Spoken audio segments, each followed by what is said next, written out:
نحمده ونصلي ونسلم على رسوله الكريم أما بعد فأعوذ بالله من الشيطان الرجيم بسم الله الرحمن الرحيم رب اشرح لي صدري ويسر لي أمري واحلل عقدة من لساني يفقه قولي ربنا آتنا في الدنيا حسنة وفي الآخرة حسنة وقنا عذاب النار آمين بجاه سيد المرسلين صلی اللہ علیہ وسلم۔ سورہ توبہ رکوع نمبر 14 کی پہلی آیت مبارکہ آیت نمبر 111 میں اللہ رب العزت ارشاد فرماتا ہے، بے شک اللہ نے مسلمانوں سے ان کی جانیں اور ان کے مال اس بدلے میں خرید لیے کہ ان کے لیے جنت ہے، وہ اللہ کی راہ میں جہاد کرتے ہیں تو قتل کرتے ہیں اور شہید ہوتے ہیں، یہ اس کے ذمہ کرم پر سچا وعدہ ہے توریت اور انجیل اور قرآن میں، اور اللہ سے زیادہ اپنے وعدے کو پورا کرنے والا کون ہے؟ تو اپنے اس سودے پر خوشیاں مناؤ جو سودا تم نے کیا ہے، اور یہی بڑی کامیابی ہے۔ اس آیت کریمہ میں راہ خدا میں جان اور مال خرچ کر کے جنت پانے والے ایمانداروں کی ایک مثال بیان فرمائی گئی ہے، جس سے کمال لطف و کرم کا اظہار ہوتا ہے کہ پروردگار عالم اس رب تبارک و تعالی نے انہیں جنت عطا فرمانا، ان کے جان و مال کا عوض قرار دینا اور اپنے آپ کو خریدار فرمایا۔ یہ کمال عزت افزائی ہے کہ وہ ہمارا خریدار بنے اور ہم سے خریدے۔ کس چیز کو؟ وہ جو نہ ہماری بنائی ہوئی ہے اور نہ ہماری پیدا کی ہوئی، جان ہے تو اس کی پیدا کی ہوئی، اور مال ہے تو اس کا عطا فرمایا ہوا۔ جب انصار نے رسول کریم صلی اللہ علیہ وسلم سے شب عقبہ بیعت کی تو حضرت عبداللہ بن رواحہ رضی اللہ عنہ نے عرض کی کہ یا رسول اللہ صلی اللہ علیہ وسلم، اپنے رب کے لیے اور اپنے لیے کچھ شرط فرما لیجئے جو آپ چاہیں۔ تو ارشاد فرمایا، میں اپنے رب کے لیے تو یہ شرط کرتا ہوں کہ تم اس کی عبادت کرو اور کسی کو اس کا شریک نہ ٹھہراؤ، اور اپنے لیے یہ کہ جن چیزوں سے تم اپنے جان اور مال کو بچاتے اور محفوظ رکھتے ہو اس کو میرے لیے بھی گوارا نہ کرو۔ انہوں نے عرض کیا کہ ہم ایسا کریں تو ہمیں کیا ملے گا؟ ارشاد فرمایا، جنت۔ اور آیت مبارکہ میں فرمایا گیا کہ وعدن علیہ حقا فی التوراۃ والانجیل والقرآن، یہ اس کی ذمہ کرم پر سچا وعدہ ہے توریت اور انجیل اور قرآن میں، یعنی اللہ تبارک و تعالی نے اپنی راہ میں جہاد کرنے والوں سے جو وعدہ فرمایا ہے وہ جس طرح قرآن میں موجود ہے اسی طرح توریت اور انجیل میں بھی تھا۔ عیسائی کرسچن جو ہوتے ہیں وہ شور مچاتے ہیں کہ ہماری کتابوں میں تو ایسا کوئی وعدہ نہیں ہے، یہ ان کی انجیل سے بھی جہالت کی علامت ہے کہ اولاً تو آج کی انجیل شریف جو ہے وہ تحریف شدہ ہے۔ اب اگر ایسی آیت نہ بھی ہو تو کیا اعتراض کہ جب قرآن نے یہ فرمایا تھا اس وقت یقیناً موجود تھی، ورنہ اس وقت بھی نجران وغیرہ بلکہ خود مدینہ طیبہ کے قرب و جوار میں عیسائی موجود تھے اور قرآن کی آیت پر اعتراضات کی بوچھاڑ کر دیتے۔ اور دوسرا یہ کہ آج کی انجیل میں بغور دیکھیں تو اس مفہوم کی آیات موجود ہیں۔ آیت میں فرمایا گیا وَمَنْ أَوْفَى بِعَهْدِهِ مِنَ اللَّهِ، اور اللہ سے زیادہ اپنے وعدے کو پورا کرنے والا کون ہے؟ کیونکہ وعدہ خلافی کرنا یہ معیوب ہے، ہم میں سے کوئی سخی وعدہ خلافی نہیں کرتا، تو اللہ تبارک و تعالی جو کہ سب سے بڑا کریم ہے وہ اپنے وعدے کے خلاف کیسے کر سکتا ہے؟ جہاد سے متعلق یہ سب سے بہترین ترغیب ہے۔ اور فرمایا فَاسْتَبْشِرُوا، خوشیاں مناؤ، یعنی تم بے حد خوشیاں مناؤ کیونکہ تم نے فنا ہو جانے والی چیز کو ہمیشہ باقی رہنے والی چیز کے بدلے میں بیچ دیا، اور یہی بڑی کامیابی ہے۔ اس آیت کریمہ میں جنت کی عظمت کا بھی بیان ہے اور جنت کے لیے جان قربان کر دینے والوں کی بھی عظمت بیان ہوئی۔ حضرت امام جعفر صادق رضی اللہ عنہ فرماتے ہیں کہ تمہارے جسموں کی قیمت جنت کے سوا اور کوئی نہیں، تم اپنے جسموں کو جنت کے بدلے ہی بیچو۔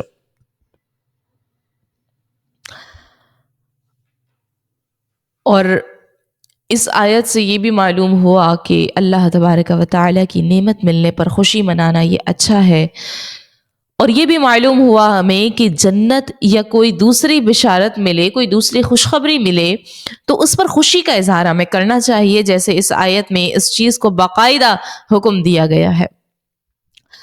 آیت نمبر 112 میں اللہ رب العزت نے ارشاد فرمایا، توبہ کرنے والے، عبادت کرنے والے، حمد کرنے والے، روزہ رکھنے والے، رکوع کرنے والے، سجدہ کرنے والے، نیکی کا حکم دینے والے اور برائی سے روکنے والے اور اللہ کی حدوں کی حفاظت کرنے والے ہیں، اور مسلمانوں کو جنت کی خوشخبری سنا دو۔ بعض مفسرین کے نزدیک اس آیت میں جو ذکر اوصاف بیان کیے گئے ہیں اس کا تعلق ان مومنین کے ساتھ ہے جن کا ذکر اس سے پہلی آیت میں ہم نے سماعت کیا، اور اس صورت میں اوپر والی جو آیت میں بیان فرمایا گیا جنت کا وعدہ ان مجاہدین کے ساتھ خاص ہوگا جن میں اس آیت میں جو اوصاف ذکر کیے گئے ہیں وہ پائے جائیں۔ اور اکثر مفسرین کے نزدیک آیت کا یہ معنی بہتر ہے کیونکہ اس صورت میں جنت کا وعدہ تمام مومنین کے لیے ہوگا۔ امام زجاج کے نزدیک اس آیت میں جو اوصاف ذکر کیے گئے ہیں اس کا تعلق اس سے پہلی آیت مبارکہ میں جو ذکر مومنین کے ساتھ جو اوصاف ذکر کیے گئے ہیں وہ مومنین کے ساتھ نہیں ہے، بلکہ یہ جد اطور پر بیان کیا گیا ہے۔ التائبون سے لے کر آخر تک ذکر کیے گئے اوصاف جن میں پائے جائیں ان کے لیے بھی جنت ہے، اگرچہ وہ نفلی جہاد نہ کریں، جیسا کہ قرآن مجید میں اللہ رب العزت ایک جگہ فرماتا ہے کہ وَكُلًّا وَعَدَ اللَّهُ الْحُسْنَى، اور اللہ نے سب سے بھلائی کا وعدہ فرمایا ہے۔ فرمایا التائبون، توبہ کرنے والے۔ اس آیت کی ایک تفسیر یہ ہے کہ جن ایمان والوں کا اس سے پہلی آیت میں ذکر ہوا وہی کفر سے حقیقی توبہ کرنے والے، اسلام کی نعمت ملنے پر اللہ تبارک و تعالیٰ کی حمد کرنے والے، روزہ رکھنے والے، پانچوں نماز پابندی سے ادا کرنے والے، ایمان، معرفت اور اطاعت کا حکم دینے والے، شرک اور گناہوں سے روکنے والے اور اللہ تبارک و تعالیٰ کی حدوں یعنی اس کے امر اور نہیں کی حفاظت کرنے والے ہیں۔ اے حبیب صلی اللہ علیہ وسلم، ان صفات سے متصف ایمان والوں کو خوشخبری سنا دو جنت کی۔ سبحان اللہ۔ اور دوسری تفسیر جو ہے وہ یہ ہے کہ تمام گناہوں سے توبہ کرنے والے، اللہ کے فرما بردار بندے جو اخلاص کے ساتھ اس کی عبادت کرتے ہیں اور عبادت کو اپنے اوپر لازم جانتے ہیں، جو ہر حال میں اللہ تبارک و تعالیٰ کی حمد کرتے ہیں، نمازوں کے پابند ہیں اور ان کو خوبی سے ادا کرنے والے ہیں، نیکی کا حکم دینے والے ہیں اور برائی سے روکنے والے ہیں اور اس کے احکام بجا لانے والے ہیں، یہ لوگ اور اس کے احکام بجا لانے والے ہیں، یہ لوگ جنتی ہیں۔ اور اے حبیب صلی اللہ علیہ وسلم، مسلمانوں کو خوشخبری سنا دو کہ وہ اللہ تبارک و تعالیٰ کا عہد وفا کریں گے تو اللہ رب العزت انہیں جنت میں داخل فرمائے گا۔ فرمایا والحافظون لحدود اللہ، اور اللہ کی حدوں کی حفاظت کرنے والے ہیں۔ اللہ رب العزت نے بندوں کو جن احکام کا پابند کیا ہے وہ بہت زیادہ ہے۔ یہ تمام احکام دو قسموں پر منحصر ہیں، ایک تو عبادات جیسے نماز، روزہ، زکوٰۃ اور حج وغیرہ، معاملات دوسرا ہے جیسے خرید و فروخت، نکاح اور طلاق وغیرہ۔ ان دونوں قسموں میں سے جن چیزوں کے کرنے کا حکم دیا گیا ہے انہیں بجا لانا، اور جن سے منع کیا گیا ہے ان سے رک جانا اللہ رب العزت کی حدوں کی حفاظت ہے۔ اب اسی بات کو عام الفاظ میں ہم یہ کہہ سکتے ہیں کہ حقوق اللہ اللہ تبارک و تعالیٰ کے حقوق اور حقوق العباد بندوں کے حقوق دونوں کو پورا کرنے والے ہوں۔ اس سے معلوم ہوا کہ اسلام میں دونوں چیزوں کی اہمیت ہے۔ یہ نہیں کہ حقوق اللہ میں مگن ہو کر حقوق العباد کو چھوڑ دیں اور حقوق العباد میں مصروف ہو کر حقوق اللہ سے غافل ہو جائیں۔ ہمارے یہاں یہ افراط اور تفریط بکثرت پائی جاتی ہے اور یہ دین سے جہالت کی وجہ سے ہے۔ آیت نمبر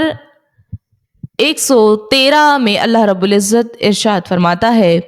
نبی اور ایمان والوں کے لائق نہیں کہ مشرکوں کے لیے مغفرت کی دعا مانگیں اگرچہ وہ رشتہ دار ہوں، جبکہ ان کے لیے واضح ہو چکا ہے کہ وہ دوزخی ہیں۔ اس آیت مبارکہ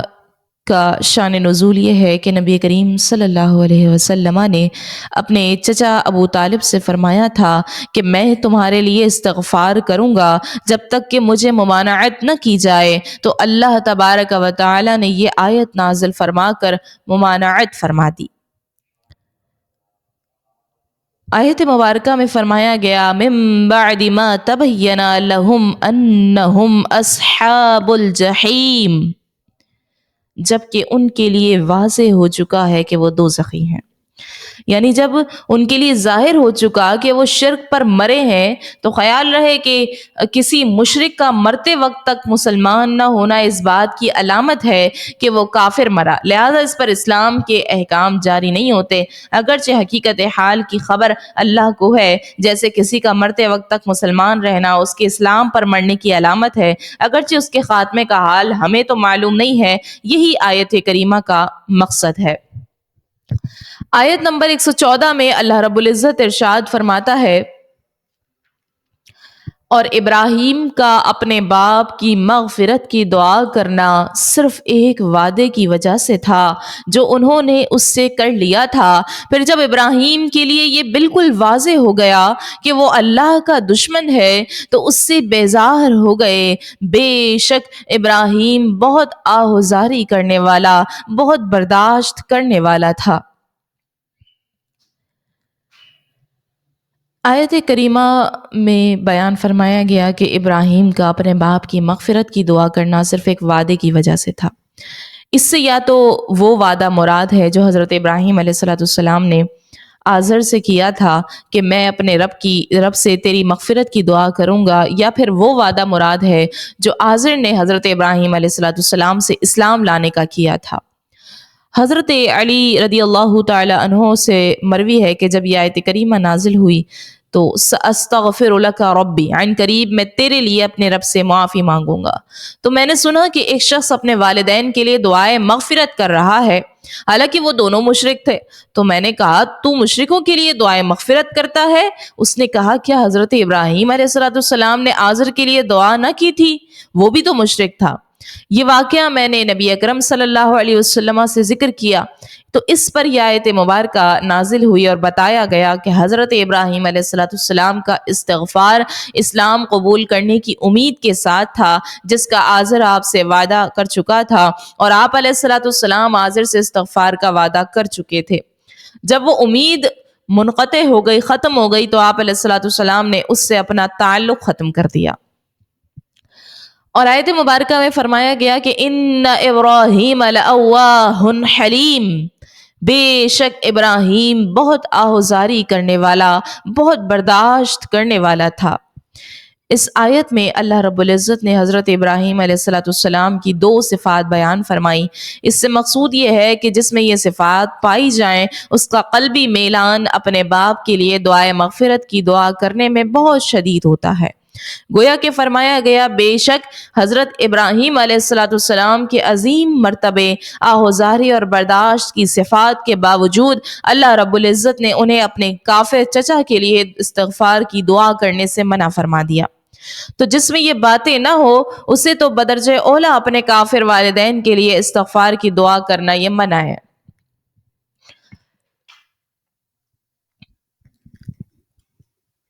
آیت نمبر 115 میں اللہ رب العزت نے ارشاد فرمایا، اور اللہ کی یہ شان نہیں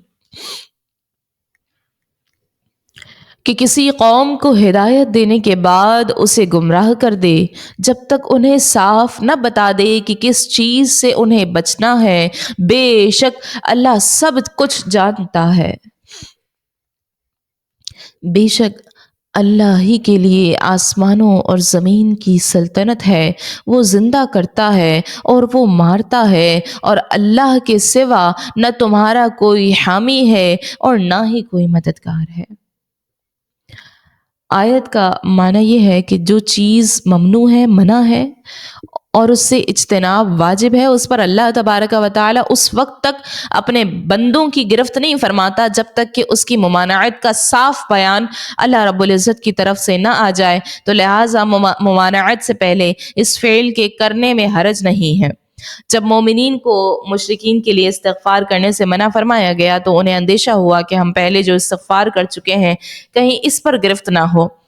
تو اس آیت سے انہیں تسکین دی گئی اور بتایا گیا کہ ممانعت کا بیان ہونے کے بعد اس پر عمل کرنے سے مواخذہ ہوتا ہے، اور اس آیت سے یہ معلوم ہوا کہ جس چیز کے بارے میں شریعت کی طرف سے ممانعت نہ ہو وہ جائز ہے۔ آیت نمبر 117 میں اللہ رب العزت ارشاد فرماتا ہے، فرمایا کہ بے شک اللہ کی رحمت متوجہ ہوئی نبی پر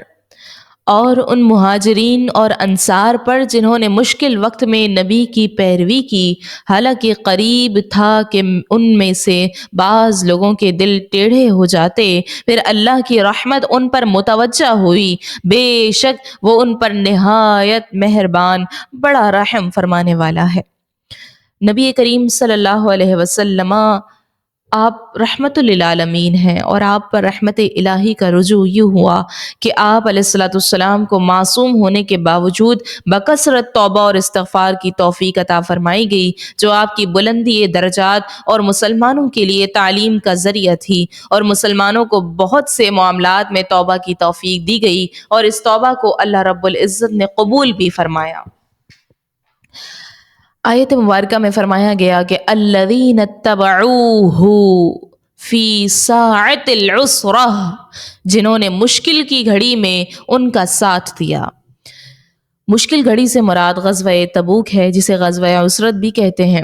اس غزوے میں عسرت یعنی تنگی کا یہ حال تھا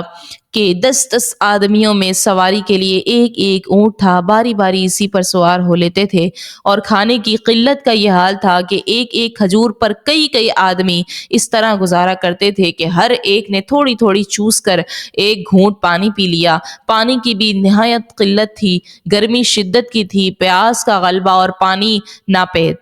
اس حال میں صحابہ کرام رضی اللہ تعالیٰ عنہم اپنے صدق و یقین اور ایمان و خلوص کے ساتھ رسول اللہ صلی اللہ علیہ وسلم کی جانثاری میں ثابت قدم رہے۔ حضرت ابوبکر صدیق رضی اللہ عنہ نے عرض کیا، رسول اللہ صلی اللہ علیہ وسلم اللہ تعالیٰ سے دعا فرمائیے۔ ارشاد فرمایا، کیا تمہیں یہ خواہش ہے؟ عرض کی، جی ہاں۔ تو حضور اکرم صلی اللہ علیہ وسلم نے دست مبارک اٹھا کر دعا فرمائی، اور ابھی دست مبارک اٹھے ہی ہوئے تھے کہ اللہ رب العزت نے بادل بھیجا، بارش ہوئی، لشکر سیراب ہوا، اور لشکر والوں نے اپنے برتن بھر لیے۔ اس کے بعد جب آگے چلے تو زمین خشک تھی، بادل نے لشکر کے باہر بارش ہی نہیں کی، وہ خاص اسی لشکر کو سیراب کرنے کے لیے بھیجا گیا تھا۔ فرمایا ما کادا، قریب تھا کہ ان میں سے بعض لوگوں کے دل شدت اور سختی پہنچنے کی وجہ سے حق سے اعراض کر جاتے، اور وہ اس شدت اور سختی میں رسول اللہ صلی اللہ علیہ وسلم سے جدا ہونا گوارا کر لیتے، لیکن انہوں نے صبر کیا اور وہ ثابت قدم رہے، اور جو وسوسہ ان کے دل میں گزرا تھا اس پر نادم ہوئے۔ اسی لیے اللہ رب العزت نے ارشاد فرمایا ثم تاب علیہم، یعنی اللہ رب العزت ان کی نیتوں کا اخلاص اور توبہ کی سچائی جانتا ہے، تو اس نے انہیں توبہ کرنے کی توفیق دی اور اس توبہ کو قبول بھی فرمایا۔ آیت نمبر 118 میں اللہ رب العزت نے ارشاد فرمایا اور ان 3 پر بھی رحمت ہوئی جن کا معاملہ موقوف کر دیا گیا تھا یہاں تک کہ جب زمین اپنی وسعت کے باوجود ان پر تنگ ہو گئی اور وہ اپنی جانوں سے تنگ آ گئے اور انہوں نے یقین کر لیا کہ اللہ کی ناراضگی سے بچنے کے لیے اس کے سوا کوئی پناہ نہیں تو اللہ نے ان کی توبہ قبول فرما لی تاکہ وہ تائب رہیں بے شک اللہ ہی توبہ قبول کرنے والا مہربان ہے۔ فرمایا وَعَلَى الثَّلَاثَةِ اور ان 3 پر،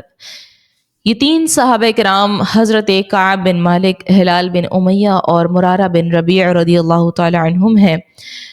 ان کا ذکر آیت وَآخَرُونَ مُرْجَوْنَ لِأَمْرِ اللَّهِ اور اللہ کے حکم کی وجہ سے کچھ دوسروں کو مؤخر کر دیا گیا میں گزرا ہے۔ یہ سب انصاری تھے اور رسول اللہ صلی اللہ علیہ وسلم نے غزوہ تبوک سے واپس ہو کر ان سے جہاد میں حاضر نہ ہونے کی وجہ دریافت فرمائی اور فرمایا کہ ٹھہرو جب تک اللہ تبارک و تعالی تمہارے لیے کوئی فیصلہ نہ فرمائے، اور مسلمانوں کو ان لوگوں سے ملنے جلنے کلام کرنے سے ممانعت فرما دی، یہاں تک کہ ان کے رشتہ داروں اور دوستوں نے ان سے کلام ترک کر دیا، یہاں تک کہ ایسا معلوم ہوتا تھا کہ ان کو کوئی پہچانتا ہی نہیں اور ان کی کسی سے شناسائی ہی نہیں۔ اس حال پر انہیں 50 روز گزرے، یہاں تک کہ جب زمین اپنی وسعت کے باوجود ان پر تنگ ہو گئی اور انہیں کوئی ایسی جگہ نہ مل سکی جہاں ایک لمحے کے لیے انہیں قرار ہوتا، ہر وقت پریشانی اور رنج و غم، بے چینی اور اضطراب میں مبتلا تھے اور وہ رنج و غم کی شدت کی وجہ سے اپنی جانوں سے تنگ آ گئے۔ نہ کوئی انیس ہے جس سے بات کرے، نہ کوئی غمخوار جسے حال دل سنائے، وحشت و تنہائی ہے اور شب و روز کی گریہ وزاری۔ انہوں نے یقین کر لیا کہ اللہ رب العزت کی ناراضگی سے بچنے کے لیے اس کے سوا کوئی پناہ نہیں، تو اللہ رب العزت نے ان پر رحم فرمایا اور ان کی توبہ قبول فرما لی تاکہ آئندہ توبہ کرنے والے ہی رہیں۔ اور اسی آیت مبارکہ پر سورہ توبہ کے رکوع نمبر 14 کا اختتام ہوتا ہے۔ اللہ رب العزت سے ہم یہ دعا کرتے ہیں کہ اللہ تبارک و تعالی ہمیں اپنے دین کی نصرت اور مدد کرنے والوں میں شامل کر لے اور ہمیں کفر اور شرک کے مقابلے میں مضبوط اور صبر کرنے والیاں بنائے۔ الہی ہمیں اپنے دشمنوں پر غلبہ عطا کر اور ہمیں ان کے فتنوں سے محفوظ فرما، ہمیں اپنے فضل سے مدد فرما اور ہمیں دنیا اور آخرت کے خطرناک حالات سے بچا۔ الہ العالمین ہمیں اپنے راستے میں جد و جہد کرنے کا حوصلہ اور استقامت دے۔